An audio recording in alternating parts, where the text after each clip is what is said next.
ఓం శ్రీ మాత్రే నమః. ఇప్పటికీ మనలో చాలామందికి భగవద్గీతకి, భాగవతంకి తేడా తెలీదు. భగవద్గీత అనేది మహాభారత కావ్యంలోని చాలా ముఖ్యమైన ఘట్టం. మహాభారత యుద్ధం ముందు కృష్ణుడికి, అర్జునుడికి జరిగే సంభాషణ ఎంత ముఖ్యమైనది అంటే అది వేరే కావ్యంగా మహాభారతం నుంచి పక్కకు తీశారు. దానిని మనం ఇప్పుడు భగవద్గీతగా చదువుతున్నాం. కానీ భగవద్గీత కూడా మహాభారతంలోని భాగమే. ఇంకా శ్రీమద్ భాగవతంకి వస్తే ఇది 18 పురాణాల్లో ఆఖరి పురాణం.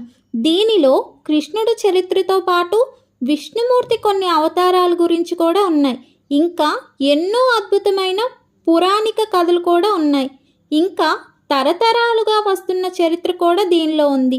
వ్యాస మహర్షి 17 మహాపురాణాలు రచించాక కూడా శ్రీమద్ భాగవతం ఎందుకు రచించారు అన్నది ఒక అద్భుతమైన కథ.